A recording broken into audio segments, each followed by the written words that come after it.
توی بازار قیمتی 13 تا 14 میلیون تومان بهترین گوشی موبایل، ولی نه برای همه. پرزنده اسنپدراگون 778 جی داره این گوشی موبایل، یه تراشه 6 نانومتری در کنار 8 گیگابایت رم پرفورمنس بسیار خوبی رو موقع گیمینگ به شما ارائه میده. میتونید کال آف دیوتی موبایل رو روی کیفیت متوسط با فریم ریت قابل قبولی ازش تحویل بگیرید. صفحه نمایش با کیفیتی هم داره این گوشی، صفحه نمایش 6.7 اینچی با تراکم پیکسلی 395 پیکسل پر اینچ، روشنایی 900 نیتی رو در اختیار شما میذاره و رفرش ریتش هم 120 هرتزیه. شاید تا اینجا کار فکر کنید که این گوشی موبایل چون پردازنده خوبی داره، سخت افزار قدرتمندی داره، صفحه نمایشش هم خوبه، صرفاً برای گیمینگ ساخته شده، ولی خب سخت در اشتباهی. این گوشی دوربین بسیار با کیفیتی داره، یه دونه سنسور 108 مگاپیکسلی به عنوان لنز اصلی براتون در نظر گرفتن که میتونه جزئیات خیلی زیادی رو باهاش ثبت بکنید و داستان به اینجا ختم نمیشه. باتری قدرتمند این گوشی 5000 میلی آمپر ظرفیت داره، میتونه خیلی راحت یک روز همراه شما باشه و با توان 67 وات هم شارژ میشه. و جالبه بدونید توی باکس برای شما آداپتور هم در نظر گرفتن. من پارسا مقدم هستم و این گوشی پوکو X5 پرو.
خب بچه‌ها اگه خاطرتون باشه من اول ویدیو بهتون گفتم که این گوشی بهترین گوشی موبایل توی رنج قیمتی 13 تا 14 میلیون تومان، ولی نه برای همه.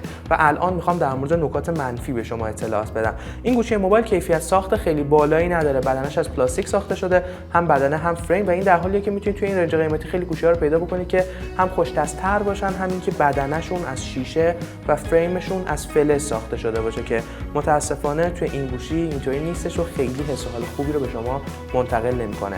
نکته منفی بعدی در مورد این گوشی موبایل رابط کاربری اونه. MIUI 14 داره و اندروید 12 که حالا تا 2 سال 3 سال در واقع آپدیت‌ها رو دریافت میکنه، ولی خب متاسفانه رابط کاربریش خیلی دلنشین نیستش، حس و حال و وایب خوبی رو به شما منتقل نمیکنه. اگر اولویتتون داشتن رابط کاربری یوزر فرندلی و روون و منظم‌تره، برید سراغ گوشی‌های سامسونگ، مثلا توی این رنج قیمتی A34 سامسونگ، یا اگر هزینه میخواین بیشتر بکنید در حد 2 میلیون تومان A54 سامسونگ میتونه برای این افراد گزینه بهتری باشه. نکته منفی بعدی در مورد این گوشی موبایل هم سنسور اثر انگشتشه که متاسفانه با کلید پاور باتن در واقع تلفیق شده، زیر صفحه نمایش نیستش. نمیدونم چرا پوکو این در واقع تصمیم رو گرفته.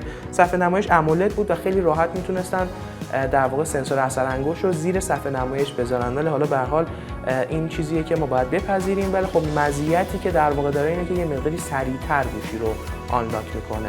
همین. نکات دیگری هم در مورد این گوشی موبایل وجود داره، مثلا اسپیکرش استریو، حجم صدای بلندی رو در اختیار شما میذاره، کیفیتش قابل قبوله. متاسفانه از مموری میکرو اس‌دی پشتیبانی نمیکنه این گوشی موبایل، جک 3.5 میلیمتری رو همچنان حفظ کرده.